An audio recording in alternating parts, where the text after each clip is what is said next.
numbers, we're going to talk a little bit more about the Burnett case. I know you guys are thinking and you're hearing about it, the NAR. We're going to address that today. I was in Sonoma, California last week for a broker PB. It's called the PBS, Premier Broker Summit, and you got to have at least 100 agents or more, and all these different criteria. Thank God I made it. But point is, they put us in a room and we discussed that right off the bat. And that's what I want to do. That's what I promised to you when I first, sat down with you and asked you to join my brokerage. I said, I'm going to always be transparent at all times. You're going to get the good, the bad, and the ugly at all times. So we're going to talk about that and address that and tell you how that's going to may or may not affect your business in the future. With that being said, please look at your screen. We have the numbers in October, all right? Probably no different than what you've been seeing month over month, right? Year over year. The market's down a little bit with closed sales, down 9.9%. We have a total, if you look all the way to the right, plus 32% 1 year change in homes for sale. That's all properties, guys. As you could probably, if you're watching and you got your finger on the pulse here, you're noticing that homes are taking a little bit longer to sell and inventory is increasing. For many reasons, but we'll talk about them a little bit later. Here we go. We're going to talk about the detached market overview first. Couple notables here. Average sales prices went up. We're at 1.293. That's up 9% from last year. We also see the closed properties down 1,090. From last year was 1,225, down 11%, and a total of down 25.7%. From year to date, from 2022 to 2023. That seems to be the theme for the last 3 years, but I got some really good news coming up soon on information that I learned from Buffini and all the broker summit. But with that being said, you got to look at the detached. It's down 25.7% to 12,000 transactions. Here we go for the attached market. Very similar. It's down 7.7%. Closed sales were 602. Compared to 652 last year, okay? And for the year, down 24.8. So we went from 9,095 to 6,640. So if you're starting to see a little bit dip in your business, just know that you're not alone. And we'll talk about some things, how to change that. New listings, look at where we started. November 2024, we were exactly in line with that. So it's we don't see a different change with new listings. Pretty typical about this time of the year. And I expect more homes to actually come off the market maybe in December if they haven't sold by then. And then we're going to see a huge revamp January, February, March, all the people that want to get into their homes and have maybe wanted to wait till the end of the year or the beginning of the next year to actually put it on the market, which is pretty typical in our market. All right. Pending sales. 1,019 last year, November, October 2023, 1,050. No, it's almost exactly the same. Okay. So you're starting to see that, it's pretty cyclical, our business. You got some ups and downs, of course, but it's been pretty consistent on the pending sales. If you guys could look at the whole year, 1,095, 952, and then we're 1,050. We're typically looking at, as you can say, what I said with a historical chart, if you guys can look over here, of a high of a little over 2,700, maybe even closer to 3,000 in a very good market. We're down 1,050. So you're starting to see what changes are taking place. Closed sales, again, 1,090, nothing really to see there. Median sales price, as you can tell, it went down a little bit, believe it or not. 1.15, up 12.4% in August 2023. October 2023, we're at 964. I am seeing some prices kind of go down a bit, and days on market are taking a little bit longer. But let me just show you this one last screen here. So original list price received. If you guys can tell, anything over 100% means you're most likely to get over asking. And this is, of course, a very general scope of what the market looks like in San Diego. And you got some hot spots that are still continuing to go over asking and all the rest of this stuff. But you can tell, look, we're a little one down a little bit. It went from 101% in July to 98.8%. These are some of the conversations you should be having with your sellers and letting them know that there's some price adjustments that need to be made. in days on market is a really thing that could probably tell you a little bit more if you're getting some activity, but just please pay attention to that. Days on market increased from 26 to 29 on an average from September to October. Like we talked about before, some homes are sitting a little bit longer. Last one, I really want to show you inventory of homes for sale. Guys, look at the highlighted area there. We have 4,045, which is up 27.3%. Look what we were in November 2022. We had 2,840. So we're actually up 27.3% with inventory. So I know everybody's been talking inventory low, and it's been inventory low, but inventory has actually increased. And you could probably tell because some homes are taking a little bit longer to sell. And I think that's the reason why. Homes coming to the market haven't been substantial by any means. It's just that things used to sell the day you put them on, but you guys are probably noticing that it's taking a little bit longer. All right, I'm going to stop my screen right now and just want to hear some of your thoughts on the numbers that you've seen. If anybody has any comment, go ahead and do so now. I think that's an awesome increase. Yes. And that 25% was different than the 40% it was a few months ago. Bingo, Libby. You nailed it. Anybody else comment? On the other hand, we're also looking at that number being about half of what it was pre-COVID. So we're still very low on inventory. Absolutely, Dennis. That's exactly right. You know what we got is the new normal. Go ahead, Rantel. Sorry, can I just say that I'm seeing a lot of listings that are like the pricing strategy, they're pricing it low so that they can have, you know, that demand and get a higher price. So I think that's what's driving those numbers. And it's also confusing buyers, I've seen, because I've had a lot of open houses, and they're wondering why the house down the street was, you know, priced so much less. And this, you know, if you price a house at fair market value, they're wondering like, how could that possibly be? So it's really about educating them and letting them know that it's just a pricing strategy. It's not that that house is going to close for that much. Well said, Rantel. Anybody else have a comment? Okay, I'm going to continue on. If you guys have a comment, question, or concern, please go ahead and put it in the chat box and we'll try to bring you on. Walt Klein, are you with me, my friend? I'm here. Excellent. So Walt wanted to talk a little bit more about the Burnett case. First of all, what is it? Let's just talk about it from a bird's eye view. Give them a little general scope of what was, you know, in the news in the last month or so. Please, Walt, go ahead. Okay, I'm going to try to zoom through these 5 points fairly quickly, and we're going to be doing some calls and some classes in the future and go into some detail. I want to start out by telling you, you may not be aware of this, but NAR has had an 80-year history of lawsuits attacking how we do business and our commissions. People just don't like paying commissions. Nothing new. So the precursor of NAR, they were involved in litigation and regulation disputes as well. So this is nothing new. It's just in the news more. It's a little bigger, has a larger, broader impact. But in general, these lawsuits are not going to put you out of business. I want to stress that from the beginning. You know, it will not prevent you from doing real estate pretty much the way you're doing real estate now, with some tweaks. And a lot of that reason is because you're doing real estate in California. And I'm going to mention how much ahead of the curve California is. So let's look at the Burnett lawsuit real briefly, an overview.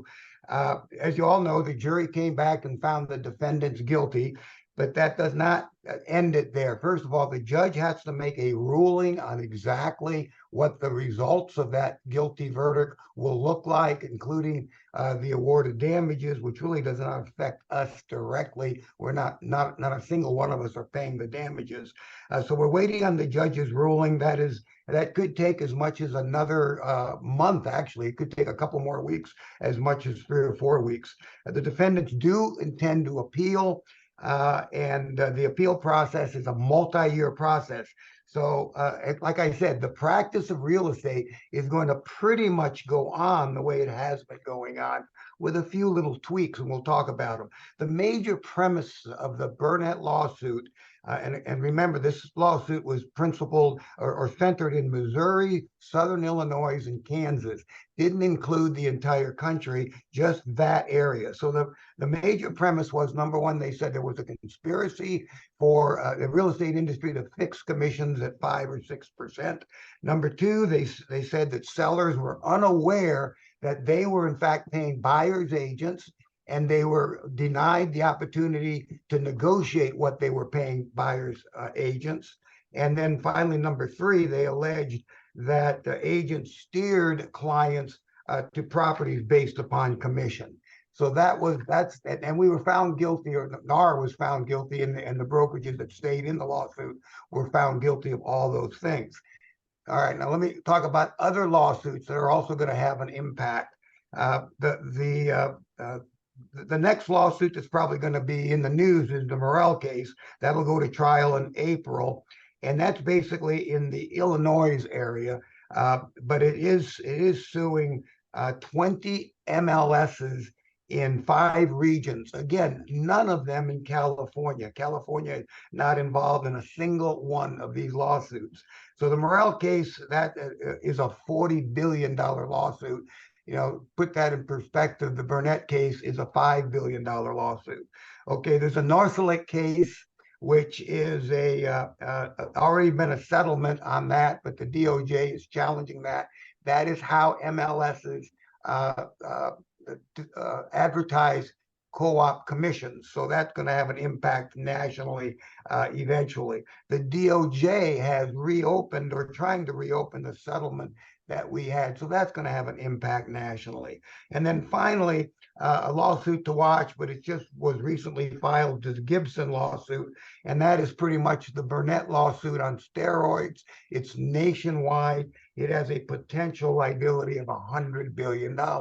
So there's a lot going on, but with all of that, I want you to kind of think of it as mostly noise, because it's not going to affect your day-to-day operation at this time. And as we move forward, the tweaks that you're going to have to start doing in your career you're going to have plenty of notice, plenty of time to get those skills and those procedures in place, so that you can continue to do real estate pretty much the way you're doing. I want to talk a little bit about SDR, North County Association, CAR, and NAR, because as a lot of you have expressed to me, is membership in those organizations viable in the future? I'd like to suggest that you reserve judgment now. On the local level, SDAR is pretty active in local regulations and politics and that sort of thing, as is CAR. And both the local associations in California and CAR are not implicated in any lawsuit. CAR provides a tremendous amount of value, I think, to California real estate agents. Now, NAR is the entity that's being sued. I want to remind you, you may have forgotten with all the negative press, but NAR does a tremendous amount of good for not only real estate agents, but buyers and sellers. They are one of the largest lobbying organizations in the country. They give over $80 million to candidates, and they have been very, very active in their entire history of lobbying for laws that are favorable to buyers and sellers and favorable to home ownership, such things as real estate tax reform, how taxes affect owning real estate. NAR is very active in that. So don't bail on NAR yet because they lost the lawsuit. I had an inside tip from somebody who told me that NAR and the 2 other real estate companies that stayed in the lawsuit, they punted deliberately on the jury trial. They knew going in they were going to lose. That's interesting. And if you look at the defense they put on, I was pretty critical of it. It didn't seem like they did a very good job. Their concept was they knew they would not win with that jury, or they felt like they wouldn't win. So they just went through the motions, and they're saving their ammunition for the appeal. That might make sense. Keller Williams just hired one of the nation's premier appellate attorneys who's going to represent Keller Williams. And I'm sure NAR and the Home Service of America, they're probably following suit with making sure they got good representation. But just don't bail on NAR yet. Certainly not CAR or SDAR or North County, because they provide a lot of value to us at this time.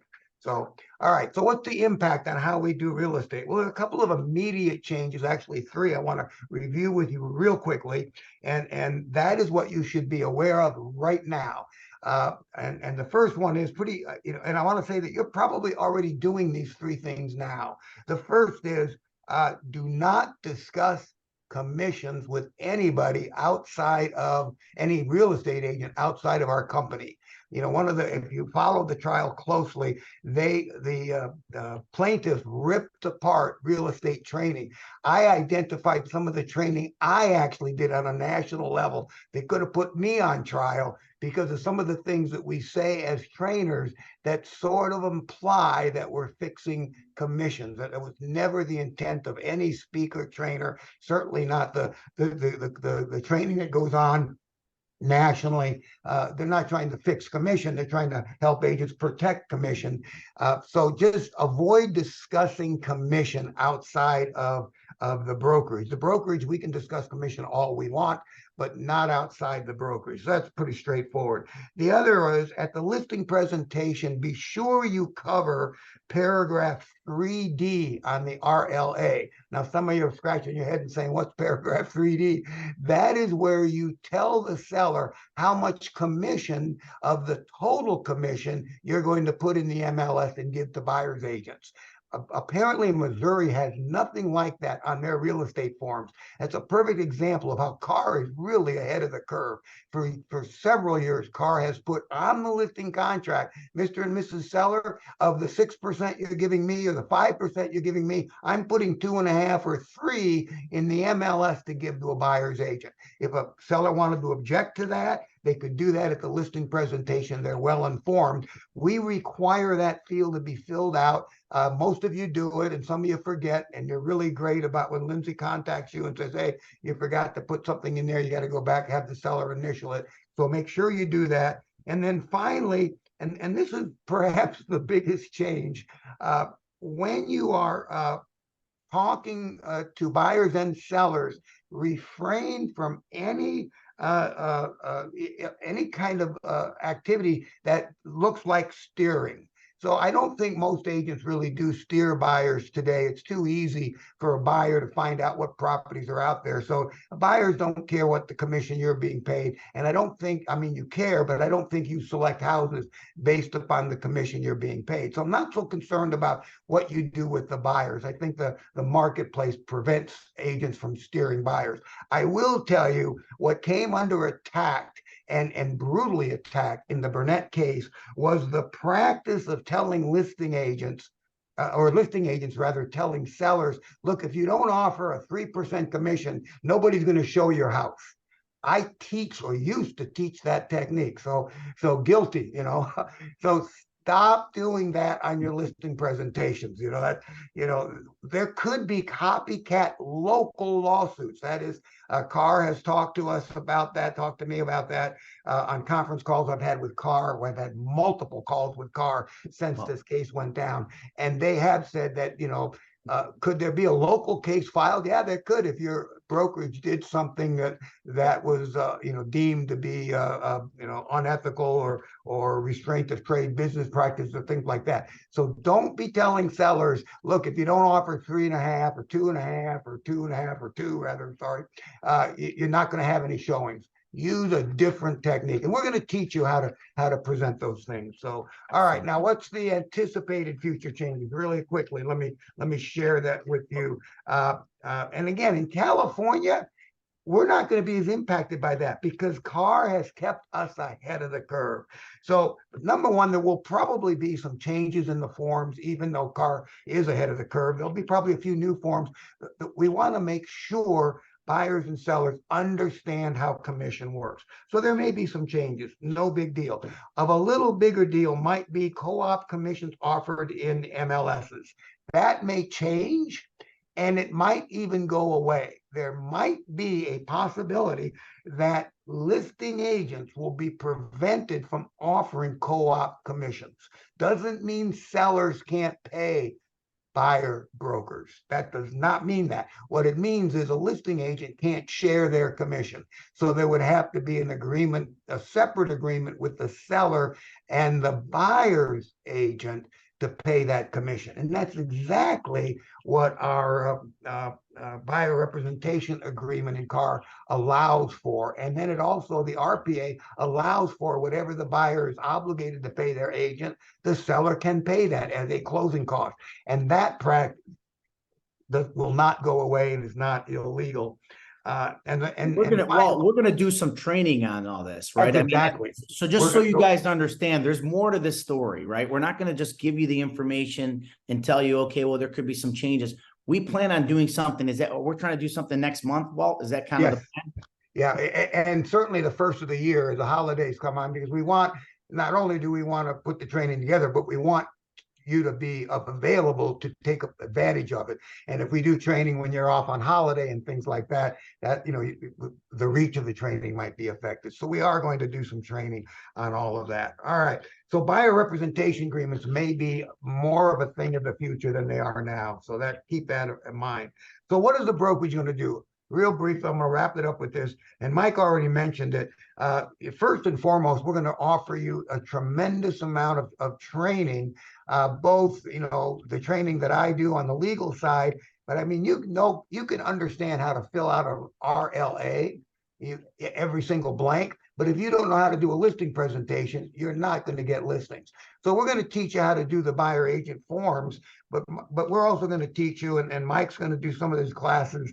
That's going to be fantastic. As I've told you before, Mike's on the call, but I say this with all seriousness. Mike is very good at real estate sales. He's demonstrated that more than a couple of times in his career. So he's going to show us how to work with buyers, how to make buyer presentations so you can get those agreements signed. We're going to keep you up to date on all of the changes in the laws and regulations, and offer you plenty of training in that area also. And then finally, I just want to wrap it up. The purpose of this little presentation is to sort of put you at ease, not to be stressed out about Burnett or all these other horrific lawsuits, because they're not ultimately going to destroy your career. They really are not. So number one, don't panic.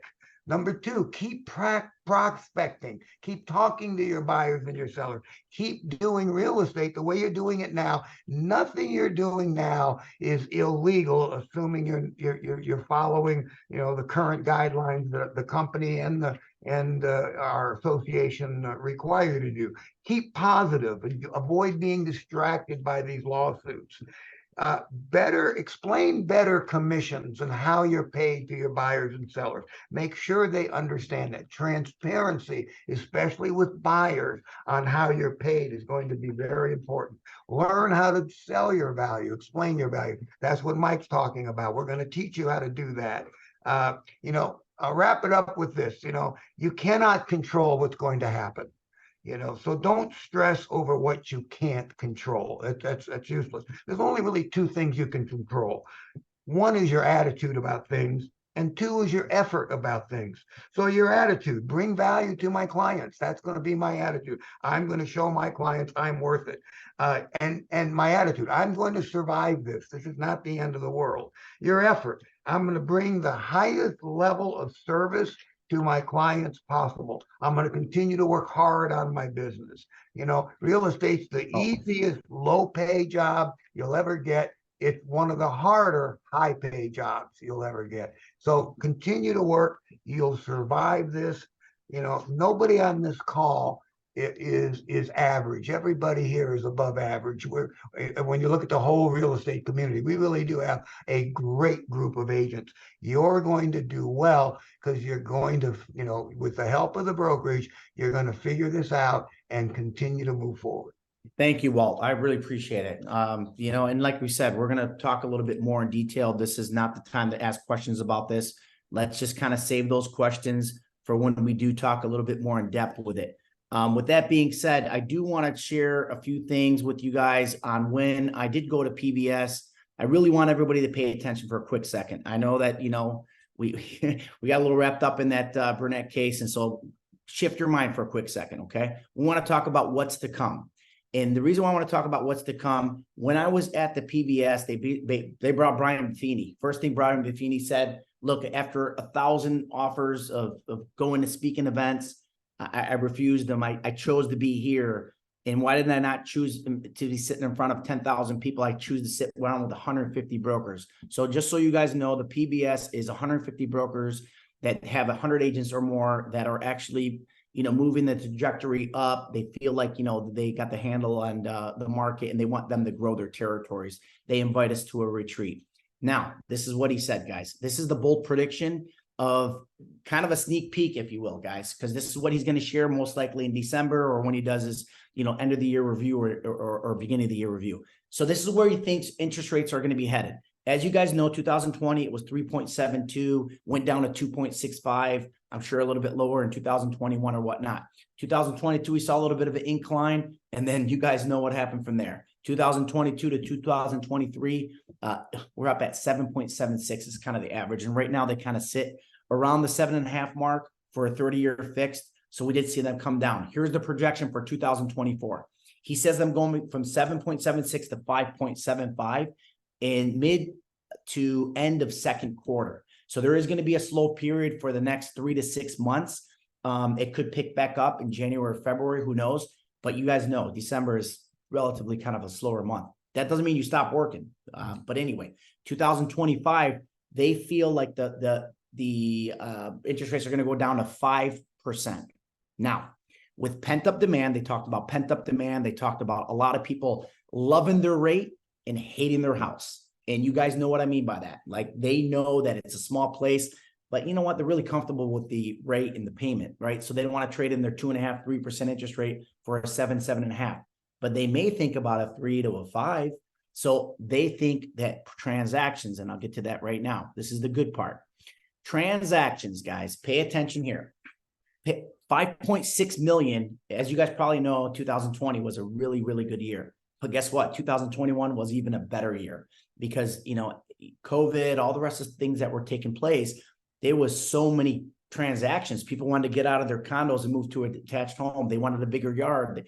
All these things took place, and we got an increase in transactions. Well, guess what? They dipped from 2021 to 2023. We went from 6.1 transactions to 4.2 million. So a lot of people's businesses have suffered. A lot of people have taken a little bit of a haircut. But some people are having their biggest years. So we'll talk a little bit more about that. Projections for 2024. Here's the kicker. We're going from 4.2 to 4.8. Like all the reasons why I just described. Pent up demand, interest rates dropping, all these different things. So we're going to go up 15% and then an additional 12% from that amount in 2025. Okay. So I want everybody to pay attention to that, because if you haven't done so already, you need to ramp up your activity. You need to increase your contacts. I don't care how you do them, whether it's on the phone, door knocking, open houses, it doesn't matter. You need to have a bigger outreach. And I promise you guys, it will pay dividends. You're probably talking to a lot of your clients now. And what are they saying? Yeah, we're not really interested right now. And we're going to sit tight and we're waiting for Tommy to, graduate. And, tell you the truth, those rates are way too high. We can't afford what we are. So just those people, when they start to trickle down, start talking to them, because what's going to happen is they may be interested and they may be 6 months to 12 months out before transacting. But if you're not communicating with them, somebody else is. All right, I went on a little bit of a rampage, but anybody have anything else to comment or anything they would like to add?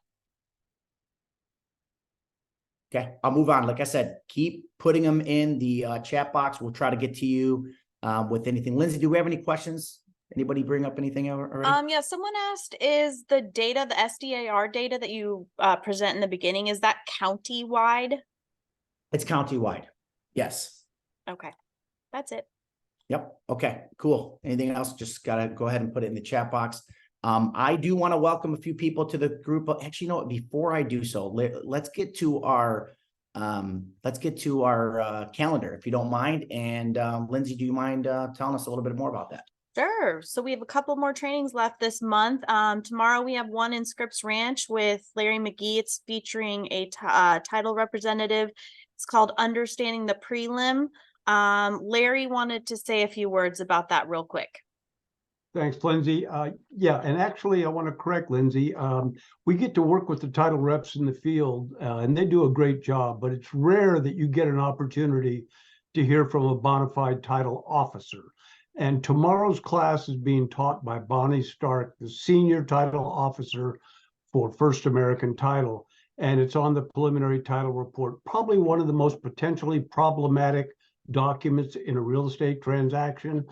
There are several people on this call today that have had deals saved by Bonnie where other title companies decline to provide coverage. She works magic when it comes to title insurance. To learn the details and the ins and outs of that sensitive document from a title officer, to quote Walt, you'd have to have a head of lettuce not to show up for that class. So mark your calendar. It's tomorrow at 11 o'clock in Scripps Ranch. Learn how to recognize and what your obligations are under the preliminary title report, to look at it, read it, understand it, and guide your client to getting assistance when necessary with issues on the preliminary title report. So hopefully we'll see you all tomorrow in Scripps Ranch at 11 o'clock. Thanks, Lindsay. Thanks. So then the week after that, we have a business planning mastermind in the Scripps Ranch office and an investment club meeting that Mickey puts on in the RB office. Yeah, with that, I'd like to kind of make a comment. They're going to be talking about 1031 exchanges. And, Mickey was telling me a little bit more about how much money he made just in the past month or two. And it's been, wow, it's been pretty substantial. And he said that, look at the 1031, you got to think about it. They're in a position to where they have to purchase. I mean, it's not like they're on the clock, right? So they can't just say, we'll just wait. It's a time period. So please, if you haven't done 1031s, or if you're not really familiar with 1031s, or if you want to do more deals with a 1031 exchange, don't miss that class. And I'm running a little bit behind, so I'm going to actually speed this up a tad bit. I know we got some birthdays. You guys don't mind looking at the birthdays over to the right. Lindsay, you want to just give a little shout out for birthdays? Yeah, Purvi Shaw, Cindy Burgess, Azim Hariri, Trisha Guyswhite, Mike Meter, Michelle Warner, Dana Holko, David Kroll, Helga Andrade, Jose Fonseca, Elizabeth Tomlinson, and Ingrid Flood. Happy birthday. Happy birthday, everyone. All right, awesome. So we're going to go a little bit more, guys. One of the biggest takeaways that I had from that trip, you're going to be very shocked. I was in, taking a break, and I saw an agent, another broker owner, and he said, hey, he saw my name tag, and he said, do you know Maria Martin? I said, of course I know Maria Martin. He's like, I referred her a business. He's like, oh, I go, great, excellent. Tell me a little bit more about that. He told me it was like some, $3.5 million condo that was on the water in Carlsbad. And I asked him, I said, how'd you happen to pick Maria? She's an amazing agent. You did a great job, but what did you do to find her? I go, did you go to Mac Center? He goes, yes. He goes, what I did was I just matched up her, hobbies and likes with my client. Of course, I did some research and made sure she, first of all, she had a picture. Second of all, she answered her phone. She did all the right things. I mean, look, guys, you need to update your profile. Some of them don't have pictures, or some of them do. Of course, as you guys did a lot of updating, but general info, fill out those things. Let you guys know personal details. If there's any hobbies, these are times to bring them up. What service areas do you do? Just go through that list and just fill that out. It's very, very, very, very important. I mean, she got a little over $3.5 million referral just from filling out her profile. That's exactly what he said. He goes, went to the profile, I picked her from there. So just wanted to point that out to you guys. Don't miss out on that opportunity for taking maybe 5 minutes of your time and just making sure you put all your profile details up there. Can I One more piggyback thing. real quick on that, Mike? Yeah, please go for it. There are so many agents on social media when it comes to your Instagram or Facebook. You don't have your phone number, what company you belong with, your email address. I pull up agents to see what they do on social media before I send a referral to there as well. And I am shocked at the amount of agents that don't have their damn phone number and that their realtor and what company and their email in there. It should be right there at the top. Well said, Michelle Warner. And you do a lot of networking with RE/MAX agents throughout the nation. I mean, I know that you're very, very, very active. Are you getting anything from them, or is it just entertainment? I do. And I'm on a lot of sites, and I find the biggest thing when agents reach out and I look at their profile, they don't have their phone number or email, or that they belong with Remax. It's like they're non-existent. That now they do post, you know, I have this open house or I have this for sale, but it needs to be in your profile. That's where I'm going. That's where I want to look first. Who are you? What are you doing? If you don't have that in there, to me, you're a part-time agent, and I don't want part-time. I want full-time. I want someone that knows the business. Bingo. Thank you, Michelle. Don't be a secret agent. Yeah. Yeah, No don't be a secret secret agent. agent, for sure. I found the same thing. You have to hunt for half an hour to find a phone number. It's terrible. I mean, guys, that should be front and center. I mean, let's go here. We're professionals. Thank you, guys. It's okay. I'm in there. Just Google me. I love it, Libby. Okay, good. Let me just continue, guys, because you know what? We are running a tad behind. I like to kind of keep these an hour so that way I don't waste your time in making sure that it's a big impact for you guys. I got to welcome a few people to the group. All right. So please, guys, unmute yourselves. I want to first, Oscar's team. He's out in Valley Center. As you guys know, I announced it last month that we now have a satellite office in Valley Center. So please, if you're in the area, stop by and see the gang. Oscar and his wife, Carmen. You got Artemio and Jose and Elizabeth in that office. So please, please welcome to the group. Welcome. Woo. Welcome. Thank you. Awesome. Thank you. And then we have the Mr. Rick McCann. Whoa. Yahoo. Guys, Yikes. welcome back home, Rick. Mr. Rick. All right, Rick, welcome. Oh, thank you. It's Talk about honestly the, amazing how quickly the marketing department, and I mean all of them, and it got me on board. It was so much quicker. Everything has been like 3 days, and it was pretty much all done. And where I was when we switched from one brand to another brand, a month later, still wasn't done. So this has been phenomenal. And I thank you to the marketing and Lindsay and all the people. Annie's totally dominated my listing book and everything. So, and then coming over, you know, Mike offered me a $5,000 cap. I thought that was amazing. I came racing over for that. Oh my God. I told you we're in for something with this guy. I'm telling you. I always joke. I say he's Rick Pearson and Jim Supples, you know, combined, and that's a dangerous Oh, combination. yeah. Hey, Mike, I just want to say something.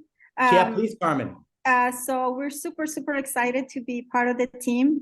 Very impressed, definitely so far with everyone, especially the kindness and just the friendliness. And we're so happy. We want to invite everyone to please come visit. This is a beautiful part of town. A lot of people don't realize it. When they come here, they're like, wow, this is so pretty country. But we're literally at the entrance. So we're like 10 minutes from Escondido. So please come visit. Oscar and, you know, has been in the business for 18 years. So we had the office open for 4 years. And so we would love to welcome you and see what trouble we can get into together. I love it. No, you guys are very welcoming and awesome. And I know you got some things up that you guys do very active in Valley Center. Fantastic. Thank you. All right. Thank Awesome. I'm going to continue, guys. Let's continue with this. R4 registration. I know it was mentioned before. It's open for registration. If you guys don't know what R4 is, let me just give you a quick little brief explanation. It's the annual convention that Remax has. Now we get over 10,000 people from around the country, around the world. It's a great networking opportunity for you guys. There's a lot of learning. There's all kinds of fun, but more than anything, it's really made for you guys to kind of learn and network with each other. And now you guys can take it from just meeting people and handing out cards or actually organizing little groups to meetups. I know a lot of people that are on this call make it. We have about 20 to 30 people, at least, actually. I think last year we had like 35. So point is, I take you guys out to a really nice dinner, and I'm welcome everybody to make sure they register for this, because they're going to be doing, mark the times, right? Save the date, March 25th to the 28th. The reason why they did it a little bit later, Nick Bailey told us last week, he said because of the Super Bowl, guys. You know, Super Bowl is going to be in Vegas. They pushed everybody back and all things were kind of getting messed up there. So they had to make it in March instead of like late February. So that being said, just remember March 25th, 28th, and registration is now open. And we're going to be at the Mandalay Bay instead of MGM that we normally do. So we're going to do the Mandalay Bay this year, and it should be a fun trip. Should be a really fun trip. All right. So Mike, Thing about our Go ahead, Bob. quick. I was heard gonna Bob say first. hotel rooms. Yeah, hotel rooms are booking up, but the Delano still has them.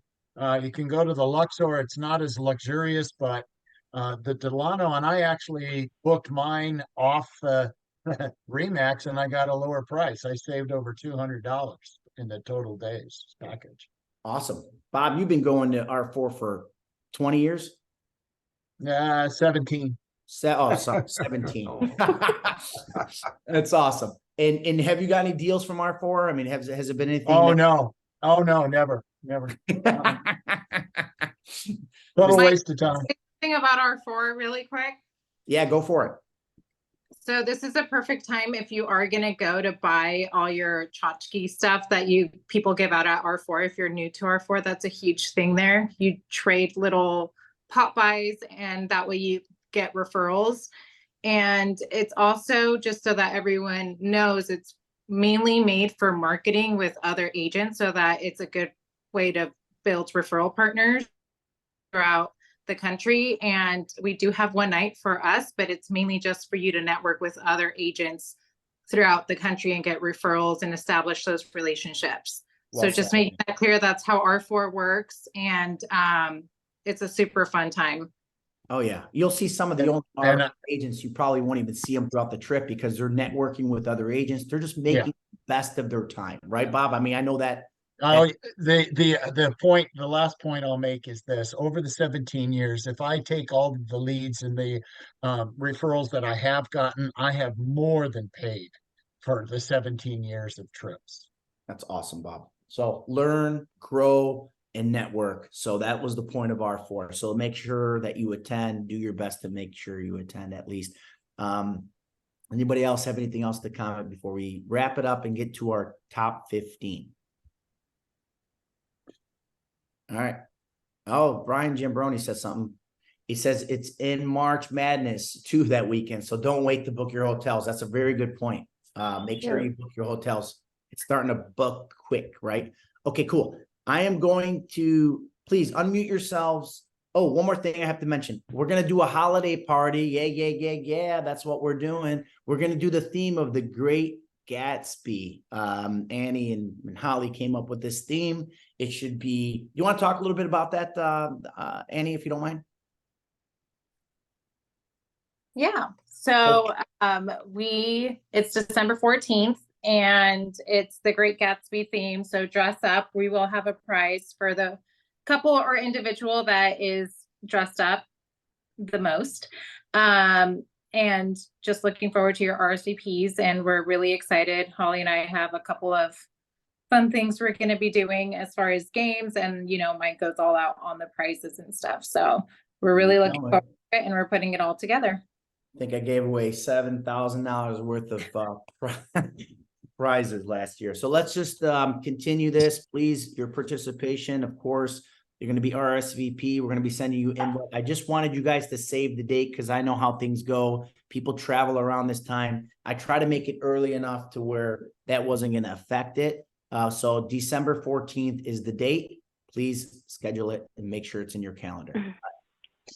Cool. Anybody else? I'm going to go ahead and do the top 15 if that's okay with everybody, and we'll go from there. All right. Unmute yourselves, please. I have so many tabs here. There's so many things to talk about. All right, here we go. Top 15, October 2023. Remember, these are made for inspiration. These are made for everybody to cheer one another. These are made for everybody to make sure everybody is inspired. So please, again, if you don't see your name on the list, it's okay. You use this as fuel to inspire you. Okay, so top 15, October 2023. Let's start with our honorable mentions. We have Adam Ryhan, Jill Vodka, Rantel right in there. Jumping right in, Adam. Boom. Adam's been with the company. He got a license 2 months ago. I mean, and the guy's already making the honorable list. So that's a fantastic job. I normally don't hire anybody that's new, but I saw the fire in his belly and we put him with the right mentor. So Proud of you, Adam. Great job, Jill. Great job, Rentel. Let's go. Here we go. Top 15. Thank you. We have Purvy Purvy's Shaw. All right, Purvy. Congratulations, All Purvy. right. Way to go. Number 14, we have Alex Way to go, Aboud. Alex. Get it, Alex. Number Way to 13, go, Alex. we have Woo, Tracy. Tracy. Tracy, Yeah, she's Tracy. hanging in. Number 12, All we right, have David. David. Close. Go, David. Number Ooh, 11, we nice have picture, Mike Mike. Aboud. Mike Good Aboud. Good Top job. 11, here we go. Blake Morris. Blake Go, Morris. Blake. All right, Blake. Number 9, we have Vicky Varnals. Vicky All right, Varnals. Vicky. Hey. Way to go, Ah. Vicky. Number 8, we have Lisa Herndon. Go, Lisa. Lisa. Ah. Number Wow. 7, we have David Kroll. Congratulations. All right, David. Hey, David.